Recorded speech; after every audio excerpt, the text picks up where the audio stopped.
They were selling her for the price of a lame mule. And the worst part was, they were doing it right through the thin pine walls of the general store. Bertie Corbin stood on that splintered porch, the September heat pressing down like a physical weight, and listened as her life was boiled down to a simple, brutal equation. Inside, her late husband's brothers, Norber and Eldon, were haggling over her future like she was a sack of flour. They didn't know she was there. They thought she was back at the cabin, mending their socks, waiting patiently to be told what her fate would be. But Bertie had followed them. A cold knot in her stomach told her something was wrong, and that knot had never steered her false before. Norber's voice, thick and greasy like spoiled meat, cut through the wall. "She's got all her teeth," he said, as if listing the features of a broodmare. "Cooks decent, keeps a house clean, and she's still young enough to bear sons if a man's got the patience for it." Bertie pressed her hand against the porch rail, the splinters digging into her palm. She was 26 years old. She had hair the color of autumn leaves and eyes that held a storm most people were too scared to look into. Her late husband, Sherwood, had called her too thin, too quiet, too much of a ghost in her own home. But these men didn't see a ghost. They saw an asset, a commodity. Another voice, one she didn't recognize, grumbled a question. "What's her temperament?" Eldon Rakes, Sherwood's cousin, answered before Norber could. "Quiet as a church on a Monday. Don't give no back talk. Sherwood taught her place right quick after the wedding." Bertie's stomach twisted. Oh, she'd learned her place, all right. She'd learned it from the back of his hand, from the cold silence that lasted for weeks, from the way he'd look right through her as if she were made of glass. The bruises had faded, but the lessons were carved into her bones. She wasn't a person to them. She was a set of skills and a womb that had, to their great disappointment, remained empty. $40 and a good plow horse, Norber announced, his voice booming with finality. That's fair market value. She's got no encumbrances. No encumbrances. The words hit her harder than Sherwood's fist ever had. They meant she had no children. 6 years of marriage, 6 years of shame every month. 6 years of Sherwood's drunken accusations that she was barren ground, useless and cursed. And now the very thing that had made her worthless to her husband was her primary selling point. The bitter irony tasted like ash in her mouth. She heard the clink of coins inside the store. Not the sound of a final sale, but the sound of men weighing her worth in their hands. And in that moment, something inside Bertie snapped. It wasn't loud. It was a quiet, clean break, like a branch in a winter storm. She wasn't going to wait for them to finish the transaction. She wasn't going to be sold. She stepped off the porch, her movements strangely calm, even as her heart hammered a frantic rhythm against her ribs. She didn't look back. She walked past the blacksmith's forge, where sparks flew like angry fireflies. She walked past the saloon, its tinny piano music spilling out into the dusty street. She walked past the small white church where she'd married Sherwood, a day that felt like it belonged to another woman in another lifetime. She didn't know where she was going, only that she was moving toward a horizon they couldn't own. At the edge of town, where the last buildings gave way to the endless, rustling prairie, stood the livery stable. It smelled of hay and leather and honest work, a scent so different from the stale air of the cabin she'd been trapped in.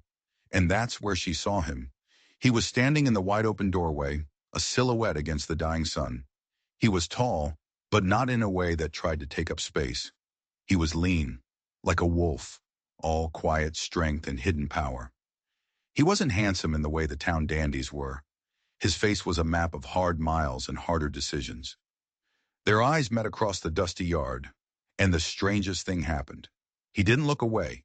He didn't smirk. He didn't size her up, cataloging her flaws and calculating her value. He just saw her, really saw her. It was a feeling so foreign it made her dizzy. A horse nickered softly from a nearby stall, and the man gave the slightest nod, touching the brim of his hat. It was a tiny gesture, a blink and you'd miss it moment. But for Bertie, a woman who had been invisible for 6 years, it felt like a resurrection. She had no plan, no money, and no allies. But as the sun bled across the western sky, she made a choice. She wouldn't go back. She wouldn't be property. Tonight she would sleep under the stars, a free woman, even if it was just for one night, because she had a feeling that the man in the stable was either her salvation or her damnation, and she was desperate enough to find out which. Dawn came cold and sharp, and Bertie woke beneath a canopy of cottonwood trees, with dew on her dress and a strange new feeling in her chest. Resolve. The night spent shivering by the river had washed away the last of her fear, leaving behind a hard, clear purpose. She was done being a victim. She was done being invisible. She walked back into Stillwater Ridge not as the timid Corbin widow, but as a woman with nothing left to lose, and that made her dangerous. She walked straight to the cabin she'd shared with Norber's family since Sherwood's funeral, the place where she'd been living on sufferance, sleeping in a drafty pantry while her fate was debated in the next room. But she didn't stop at the porch. She kept walking, right past it, to a small, weathered shed out back, a place Sherwood had kept locked tight. She remembered seeing him tuck the key away on a high ledge above the doorframe. Her fingers, numb with cold, closed around the cool metal. The lock was rusty, but it turned with a groan. Inside, the shed was filled with Sherwood's private things, things he'd never let her touch. Old tools, stacks of ledgers, in a small, locked wooden box. She found a crowbar and pried the box open. It wasn't filled with money or secrets of a hidden love. It was filled with letters. Letters from a doctor in a city 2 counties over. Her hands trembled as she read. Sherwood hadn't been taking trips to sell cattle. He'd been seeing a specialist. The letters were clinical, blunt. They spoke of a condition, a childhood fever that had left him sterile, utterly and completely unable to father children. He had known. All those years, all the accusations, all the names he'd called her, barren, worthless, empty. He had known the fault was his. He had punished her for his own shame. A white-hot rage, purer than any emotion she had ever felt, surged through her. He hadn't just abused her. He had systematically destroyed her, all to protect his pathetic pride. And his family was trying to sell her off based on the lie he had created. She took the letters, stuffing them into the bodice of her dress. They were her proof, her truth. She strode back to the cabin and found the front door bolted. Carved crudely into the wood were 2 words, "Not ours." So that was it. They'd discovered her gone and had already cast her out. The finality of it should have been devastating, but instead it was liberating. They had cut the last tie for her. She had nowhere to go, no one to turn to, except for the memory of a man who had looked at her like she was a person. She turned and walked back toward the livery stable, her steps sure and steady. The letters against her skin felt like a shield. She didn't know what she would say, what she would ask for, but she knew she wouldn't be silent anymore. She was walking into the lion's den, but for the first time in her life she was ready to roar. When she pushed open the heavy stable doors, the man was there, mending a bridle. He looked up and his face showed no surprise, as if he'd been waiting for her. "Morning," he said. His voice was low and calm, a steady rock in her swirling sea of turmoil. It held no pity, no judgment, and no questions she wasn't ready to answer. Bertie's carefully rehearsed words flew out of her head. All she could manage was the raw, unvarnished truth. "They've locked me out," she said, her voice cracking just a little. "They tried to sell me. I need work, honest work." The man set down the bridle and studied her, his gaze intense. He looked at her worn dress, her tired eyes, the defiant set of her jaw. She thought he was going to turn her away, tell her to move on, that he didn't need any trouble. Instead, he asked a strange question. "Can you handle horses?" A spark of her old self, the girl she'd been before Sherwood, flickered to life. "Better than I can handle men," she shot back. For the first time, she saw the ghost of a smile touch his lips. It transformed his harsh face, making him look younger, less dangerous. "Stalls need mucking," he said, nodding toward a pitchfork leaning against the wall. "Hay needs spreading. Water troughs need filling. It's not pleasant work." "Neither was marriage," Bertie said, and this time the smile was real. It reached his eyes, which were a surprising shade of gray, like a stormy sky. "Pays not much," he warned. "Room and board in the loft, if you don't mind sharing space with mice and the smell of honest labor." I've shared space with far worse, she said, thinking of Sherwood's whiskey-sour breath and Norber's wandering eyes. And just like that, it was settled. No grand declarations, no promises of salvation. Just the simple, clean transaction of mutual need. He was right, he told her, and he ran the place for an old man who lived in the next town over. He didn't ask her name. He seemed to understand that she would give it when she was ready. Bertie picked up the pitchfork. It felt solid and real in her hands. A tool with a purpose. As she began the hard, smelly, glorious work of mucking out the first stall, she felt a profound sense of peace settle over her. Every scoop of soiled hay was an act of defiance. Every ache in her back was a reminder that she was alive and strong. She was earning her own keep, breathing her own air. She was filthy, she was exhausted, and she was completely, utterly free. But as the day wore on, she started to notice things about Wright. The way he moved with an economy of motion that spoke of years of training, the way his eyes constantly scanned the stable yard, missing nothing, and the worn pearl-handled pistol he wore strapped low on his hip. It wasn't the kind of gun a simple stable hand carried. It was the tool of a man who expected trouble, a man who knew how to finish it. She had escaped one monster's cage only to land in the den of another, more dangerous predator. Or so she feared. The work became her salvation. It was hard, bone-wearying labor, but it was honest. Her hands, once soft and useless, grew calloused and capable. Her muscles, long dormant, ached with a satisfying burn. She was building a new self, one pitchfork load at a time, and she watched why. He was a man of quiet routines and stark contrasts. He was taciturn, but his eyes were observant. He was a loner, but he made space for her presence without comment or complaint. They fell into a rhythm that felt as natural and unspoken as the changing of the seasons. She'd muck the stalls, he'd repair the tack. She'd water the horses, he'd mend the fences. They rarely spoke more than a few necessary words, but a strange understanding grew in the silence between them. He'd leave a cup of coffee for her on a crate in the mornings. She'd make sure the tools were cleaned and put back in their proper places. It was a partnership built on work, not words. But the peace was fragile, a thin sheet of ice over a deep, cold lake. On the fourth day, the ice shattered. 3 riders appeared at the end of the long track leading to the stable, their forms shimmering in the midday heat. Bertie's heart leaped into her throat. It was Norbert Corbin and Eldon Rakes, and with them was the man from the general store, the one who had been bidding for her. He had a predatory grin and small, mean eyes that raked over her like she was a piece of meat on a butcher's block. "There she is," Norbert bellowed, pointing a fat finger at her as if she were an escaped animal. "Working like a common field hand. This here's Norris Pike. He's agreed to take her off our hands. The deal is done. 2 sacks of seed grain and a decent saddle." Norris Pike swung down from his horse, his spurs jingling with a sound that made Bertie's skin crawl. He walked toward her, his grin widening. "She'll do just fine," he said, his voice a low, greasy drawl. He reached out a grimy hand to grab her arm, his sense of ownership absolute. Before his fingers could touch her, a shadow fell between them. Y had moved so quickly, so silently, she hadn't even seen him leave the forge. He didn't say a word. He didn't draw his gun. He simply stood there, an immovable object, blocking Pike's path. His presence was so immense, so charged with quiet menace, that Pike actually flinched and took a step back.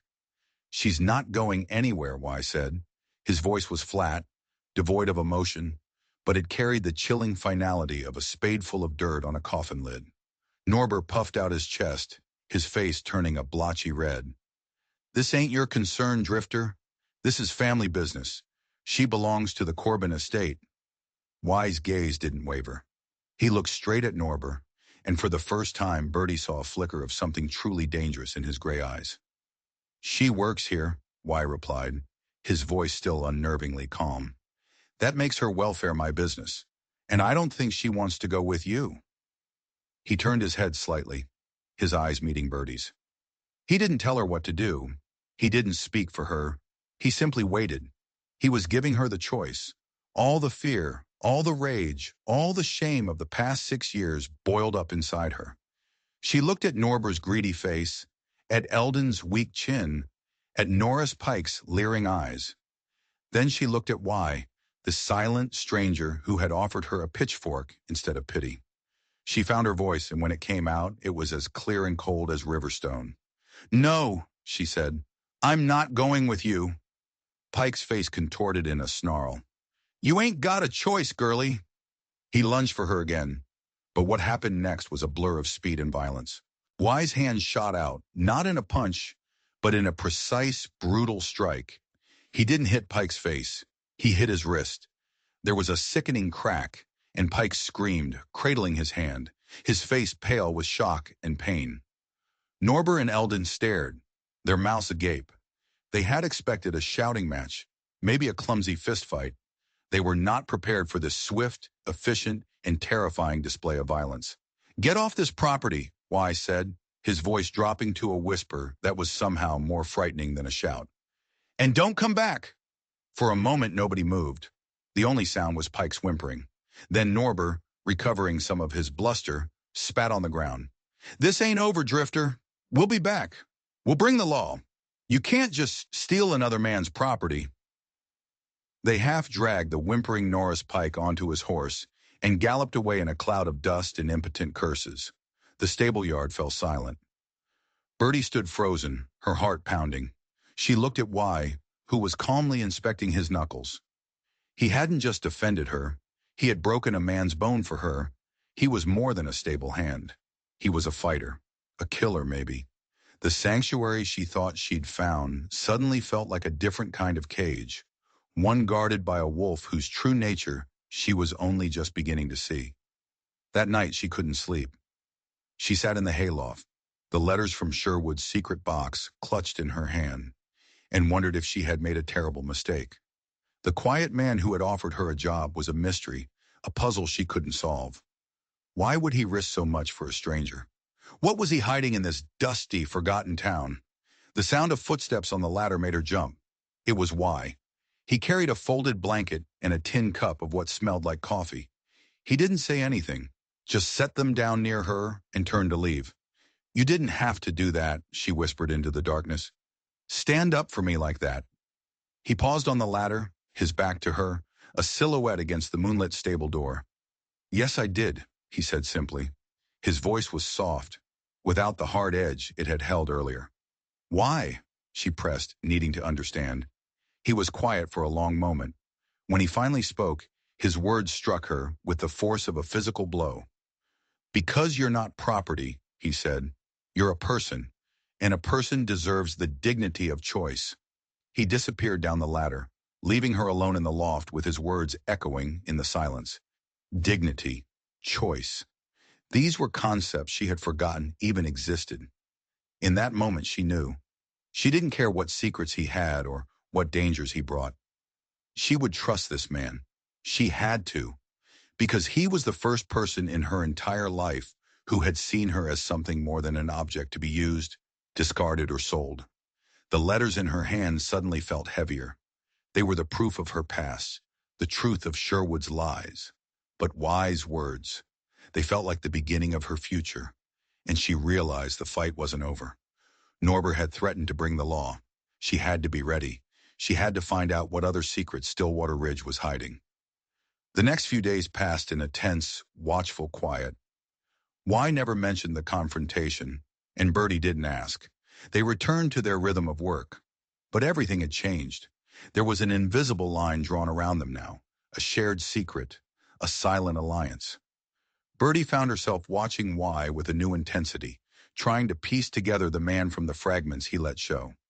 He knew horses better than anyone she'd ever seen, calming the most skittish animals with a touch and a soft word. He could fix anything from a broken axle to a leaky roof with quiet competence. But there was also the way he'd fall still when a rider approached from the distance, his hand hovering unconsciously near the butt of his pistol until he identified them. He was a man living on a knife's edge, and she was standing right there with him. Her own resolve hardened. She wasn't just a refugee anymore. She was a soldier in a war she hadn't chosen. She needed more than just the doctor's letters. She needed leverage. She needed to understand the game Norber was playing. One afternoon, while Y was out checking a fence line, The owner of the livery, a grumpy old man named Moses Gleddy, made his weekly visit to collect the earnings. He cornered Bertie while she was brushing down a mare. "You're that Corbin widow, ain't you?" he grumbled, spitting a stream of tobacco juice near her feet. "Heard you're causing a ruckus." Bertie kept her eyes on the horse. "I'm just trying to earn my keep, Mr. Gleddy." Keep is one thing. Trouble is another," he said, squinting at her. "Y seems to have taken a shine to you. Don't you go thinking that makes you special. He's got a soft spot for strays is all. Never ends well." The old man's words were meant to be cruel, but they gave Bertie an opening. "What do you know about the Corbins?" she asked, her voice casual. Gleddy snorted. "Trash. The whole lot of 'em. Always grasping for more than they're worth. Sherwood was the worst of the bunch, strutting around like he was king of the county. Funny thing is, that little patch of land he had ain't worth spit, all rock and scrub, but the way Norber's been acting since Sherwood died, you'd think he was sitting on a gold mine." A gold mine? The phrase snagged in her mind. Rock and scrub. That's what everyone thought. But what if everyone was wrong? That night, after a shared silent meal with Y, she finally showed him the letters. She watched his face in the flickering lamplight as he read them, his expression unreadable granite. He read them once, then twice, his jaw tightening. When he was done, he folded them carefully and handed them back to her. "He was a cruel man," Y said, his voice low. "It wasn't pity. It was a simple statement of fact." "There's more," Bertie said, her voice barely a whisper. "I think they're after the land. I think Sherwood found something." Y looked at her, his gray eyes searching her face. "What makes you say that?" She told him about her conversation with Gladdy, about the locked shed, about Sherwood's secrecy. It all sounded thin, like a desperate woman's fantasy, but Y listened patiently, nodding slowly. "It's possible," he said when she finished. "Men have killed for less than the promise of wealth." The word "killed" hung in the air between them. Sherwood's death had been ruled an accident, a fall from a spooked horse, but now a darker possibility began to take shape. What if the horse hadn't been spooked? What if it had been helped along? The confrontation they were dreading came 3 days later. But it wasn't Norber and Eldon who rode into the stable yard. It was a single man, wearing a dusty suit and a self-important frown. He introduced himself as Judge Matthews, the circuit judge for the county. He was flanked by the town sheriff, a man named Blevins with a weak chin and shifty eyes that wouldn't meet hers. "Mrs. Corbin," the judge began, his tone oozing false sympathy, "your brothers-in-law have filed a legal petition. It seems you've absconded from their care. Under territorial law, as a childless widow, you are considered a ward of your late husband's estate. You are, in effect, part of their inheritance." The words were calm, legal, and more brutal than any curse. He was saying the same thing as Norber, just dressing it up in fancy language. She wasn't a person. She was an asset. "I'm not their property," Bertie said, her voice shaking with rage. Y stepped forward, moving between her and the judge. "The lady works for me," he said. "She's a free citizen." The judge peered at Y over his spectacles. "And you are?" "Why, right, I run this stable." "I see," the judge said, a smug smile playing on his lips. "Mr. Wright, your employment of this woman is irrelevant. The law is quite clear. The Corbin brothers have legal authority over her. They have already arranged a new respectable situation for her, a marriage, to Mr. Norris Pike." The sheriff Blevins cleared his throat. "Now why? We don't want any trouble like last time. You assault Mr. Pike again, and I'll have to lock you up." It was a trap. A perfectly legal, perfectly terrifying trap. The law itself was their weapon. They had cornered her, using the very systems that were supposed to protect people. Bertie looked from the smug judge to the cowardly sheriff, and she felt the walls closing in. She had the truth about Sherwood in her pocket. But what good was it? They weren't interested in the truth. They were interested in power. But then Y did something she never expected. He reached into his vest pocket. He didn't pull out his gun. He pulled out a small, worn, leather-bound book. He flipped it open and held it out for the judge to see. "My name is Wyatt Wright," he said, and his voice had changed. It was harder, colder, imbued with an authority that made the air crackle. I'm a duly sworn United States Marshal, and I'm here investigating a federal land claim dispute involving the Corbin estate. The judge's smug expression evaporated. The sheriff took an involuntary step back, his face going pale. Bertie stared at Y, her mind reeling. A U.S. Marshal. The quiet, solitary stable hand was a federal lawman, operating deep undercover. The entire game had just changed. Y's gray eyes bored into the judge. Now, he said, his voice like chipping ice, let's talk about what the law really says about trying to sell a human being.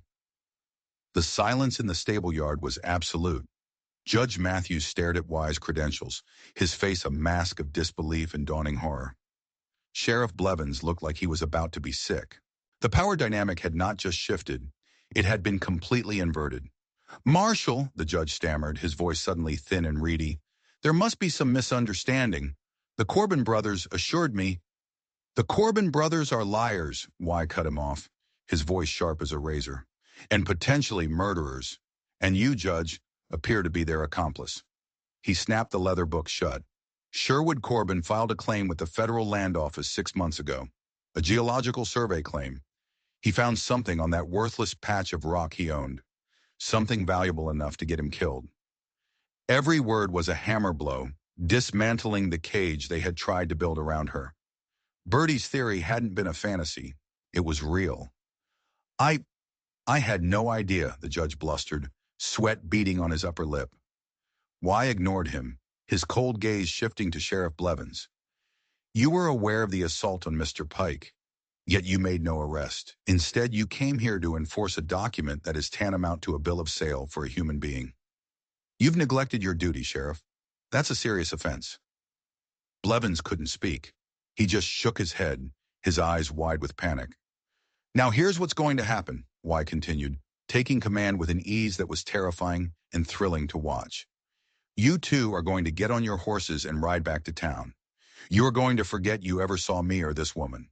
You are going to tell Norber and Eldon Corbin that their petition was denied. If I hear so much as a whisper that you've interfered, I will personally see to it that you are both tried in a federal court. Do you understand me? The judge and the sheriff nodded frantically, like puppets on a string. They practically scrambled onto their horses and galloped away, leaving a trail of dust and humiliation behind them.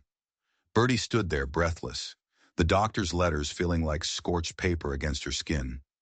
She looked at Y, this man of impossible secrets, a stable hand, a killer, a U.S. Marshal. You knew, she whispered. You knew who I was when I came here. Y finally looked at her, and the hardness in his eyes softened. I didn't know who you were, he said, but I knew who Sherwood was. I was sent here to watch him, to see what he'd found. I was here the day he died. I saw it happen. Bertie's blood ran cold. What did you see? I saw his horse bolt. I saw him fall. But just before, I saw his brother Norber ride out from a thicket of trees downwind. He spooked the horse. He did it on purpose. I couldn't prove it then, and I can't prove it now. It was his word against a dead man's. So it was true. Sherwood was murdered, and Y had been watching, a silent, avenging angel, waiting for the right moment to act. Why didn't you tell me? She asked, the feeling of betrayal mixing with awe. Because you were terrified, he said simply. You needed a safe place to land, not another fight. I needed to see what you would do. If you would break, or if you would stand. You stood. His words hit her with a strange kind of force. He hadn't just been protecting her. He had been testing her. He had given her the space to find her own strength. But the danger wasn't over. It was worse. Norber and Eldon weren't just greedy bullies. They were murderers. They had killed their own brother, and they wouldn't hesitate to kill her and Y to get what they wanted. They won't give up, Bertie said. They'll come back. I know, Y said, his hand resting on the butt of his pistol. That's what I'm counting on. They think they're trying to get rid of you. But they're not. They're coming for what Sherwood found. And when they do, I'll be waiting. He looked at her then, a question in his stormy gray eyes.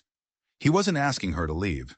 He was asking her to stay, to fight alongside him. She had a choice to make. She could take the new life he had given her and run as far as she could. Or she could stay and face the men who had tried to destroy her and help this dangerous, honorable stranger finally get the justice he had come for. The answer was never in doubt. She had stopped running the moment she picked up that pitchfork. The livery stable became a fortress. The quiet rhythm of work was replaced by the tense energy of waiting for a battle. Y taught her to shoot. He placed the heavy Colt pistol in her hand, its weight unfamiliar and deadly. His hands were steady on hers as he showed her how to aim, how to control her breathing, how to squeeze the trigger without flinching. The first time she fired it, the recoil jolted through her arm, and the thunderous bang made her ears ring. But she hit the tin can they'd set on a fence post. And the time after that, she was a natural. It was a terrifying, empowering feeling. She was no longer just a victim, she was becoming a weapon. During the long evenings, they would talk. He told her about his life as a marshal, about the lonely, violent path he walked. He'd been undercover for months in Stillwater Ridge, working at the stable, gathering information, waiting for the Corbins to make a mistake. He told her Sherwood had found signs of oil on his land. Not a gusher, but enough to make a man rich. A secret he had foolishly hinted at to his brothers. They're not smart men, Y explained, cleaning his rifle by the light of a lantern. But their greed makes them predictable. They think the only things standing in their way now are you and me.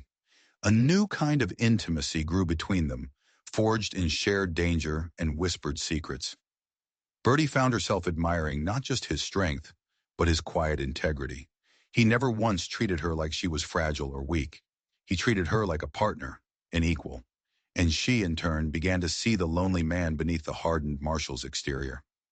One night, a writer came with a message for Y, a telegram. He read it, and his face grew grim. "Reinforcements?" Bertie asked. "No," he said, crumpling the paper. "The opposite. There's trouble on the border. Every available marshal is being reassigned. I'm being recalled. I'm on my own." The news was a punch to the gut. The thin thread of hope she'd been clinging to, that the full force of the law was behind them, snapped. It was just the two of them now, against a pair of murderers and whoever they could hire. "You should go," Y said, not looking at her. "Ride out tonight. Head east. Don't stop until you reach the capital. I can handle this." Bertie looked at him, at this man who had stood between her and a living hell, who had shown her a respect she'd never known. The thought of leaving him to face the Corbins alone was unbearable. "No," she said, her voice firm. "I stood once before, remember? I'm not running now. This is my fight, too. They didn't just kill their brother. They tried to erase me. I'm staying."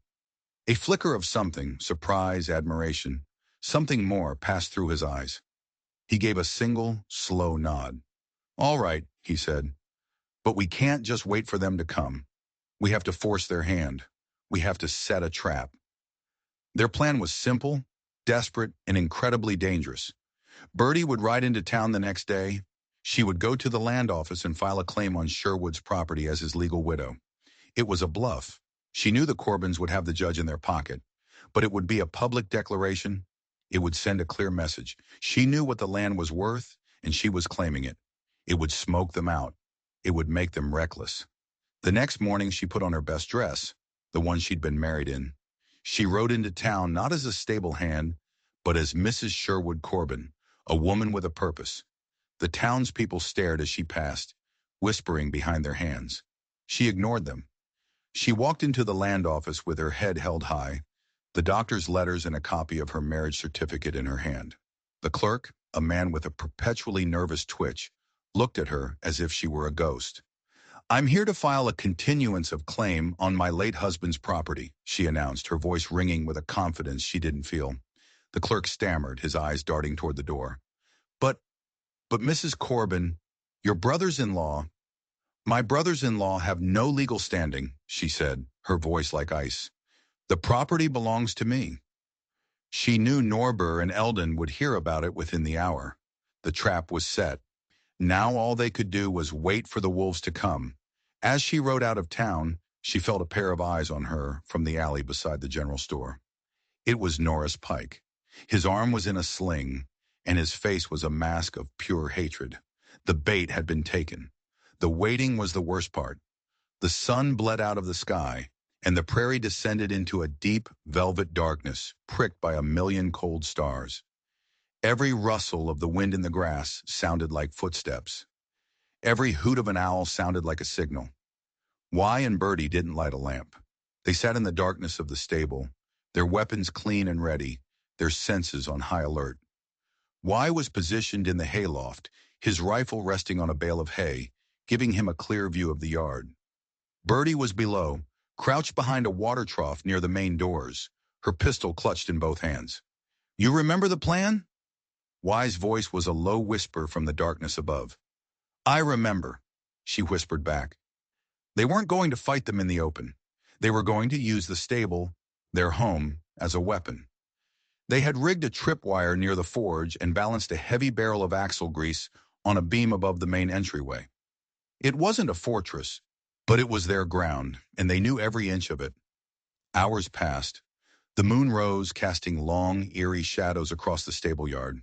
Bertie's muscles ached from crouching, her palms slick with sweat. Doubt began to creep in. What if they didn't come? What if they were smarter than Y had given them credit for? Then she heard it, a faint, metallic jingle. Spurs. They weren't riding in. They were coming on foot, trying to be silent. Her heart hammered against her ribs. This was it. 3 shadows detached themselves from the deeper darkness at the edge of the yard. Norber, Eldon, and Norris Pike. They moved slowly, cautiously, guns drawn. Pike was holding a torch, its flickering light making their faces grotesque masks of greed and malice. They reached the main doors and paused. "She's in there," Norber hissed. "Her and that drifter. Let's finish this. Burn 'em out." Pike stepped forward, lifting the torch toward the dry wood of the stable. But before he could touch it to the wall, Y's voice cut through the night, cold and clear from the loft above. "I wouldn't do that if I were you." The 3 men froze, spinning around, their guns raised toward the sound. "Show yourself, drifter!" Norber yelled. "It's over! The woman and the land are ours." "The land is evidence in a federal murder investigation," Y called back. "And the woman is under my protection. Throw down your weapons and surrender." Eldon let out a nervous, high-pitched laugh. "You and what army, Marshal? We know you're all alone." That was the signal. Bertie took a deep breath, steadied her hands, and pulled the rope tied to the barrel of grease. It tipped, and the thick black sludge rained down, dousing Pike's torch with a sizzle and plunging them back into near-total darkness. The men yelled in surprise and confusion. At the same moment, the first shot rang out, not from Y's rifle, but from Bertie's pistol. She didn't aim for a man.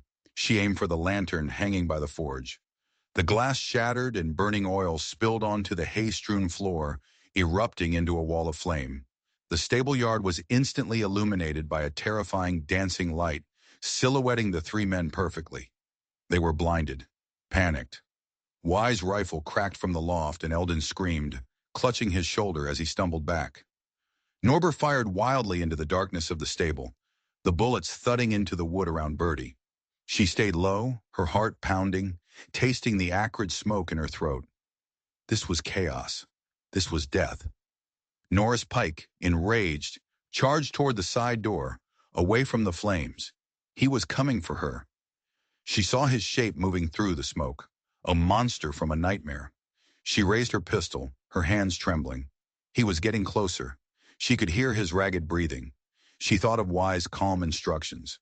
Control your breathing. Squeeze, don't pull. She aimed for the center of his chest and fired. The gun bucked in her hand, and Pike grunted, staggering to a halt. He looked down at his chest, a dark stain spreading across his shirt. He looked up at her, his eyes wide with disbelief. Then he crumpled to the ground. Bertie stared, horrified and triumphant. She had just shot a man. She had just saved her own life. But the fight wasn't over. Norber, seeing Pike fall, let out a roar of fury. He ignored the pain in his shoulder and scrambled for the cover of a nearby wagon, firing up at the hayloft. "You'll pay for that," he screamed. "Both of you." From his vantage point, Y was pinned down. Bertie knew she had to do something. She had to move. She crawled along the wall, the fire at her back growing hotter, the smoke stinging her eyes. She made it to the back of the stable, where a small door led out to the paddock. She slipped out into the cool night air, coughing, her lungs burning. She circled around the back of the building, her pistol held tight. She was going to end this. Norbert was so focused on the hayloft that he never saw her coming. She crept up behind the wagon, her footsteps silenced by the crackling of the fire. She could hear his heavy, panicked breathing. She raised the pistol, leveled it at his back, and her finger tightened on the trigger. But then she stopped. Killing Pike had been self-defense. This would be an execution, and she was not a murderer. "Drop it, Norbert," she said, her voice clear and steady. He froze. He slowly turned, his eyes widening in shock when he saw her. He saw the gun in her hand, the cold resolve on her face. His bluster crumbled, replaced by a pathetic, sniveling fear. His gun clattered to the dusty ground. At that moment, Y dropped down from the hayloft, his own rifle trained on Eldon, who was whimpering on the ground, clutching his wounded arm. It was over. They had won. As the fire lit up the night sky, Bertie stood over the man who had tried to sell her, a gun in her hand, her own master at last. The law was coming, but she knew, with a certainty that settled deep in her bones, that she hadn't just been saved. She had saved herself. The fire was put out before it could consume the whole stable, thanks to a bucket brigade formed by the townspeople who came running at the sound of the gunshots. They stared at the scene with wide, shocked eyes. Norris Pike dead in the dirt, the Corbin brothers bound and bleeding, and the quiet widow holding a smoking pistol. Sheriff Blevins arrived, his face pale and sweating, and took the Corbins into custody with a newfound terrified respect for the U.S. Marshal standing beside Bertie. The truth came out in a flood. Faced with a murder charge and a federal marshal, Eldon confessed everything: how they'd planned Sherwood's death, how they'd forged documents to claim the land, how Judge Matthews had been in on it for a share of the profits. Stillwater Ridge was rotten to the core, and Y had just ripped out its heart. In the weeks that followed, the town was transformed. Federal agents arrived, and the full scope of the corruption was laid bare. The judge was arrested, the sheriff was stripped of his badge, and the Corbin brothers were sent away to face a hangman's noose.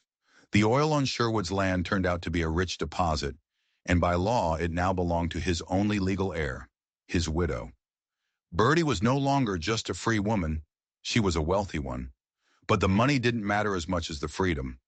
She sold the land claim to a large oil company for a fortune, but she kept a small patch of ground where the livery stable stood. She and Y rebuilt the fire-damaged sections, working side by side, their comfortable silence now filled with an easy companionship.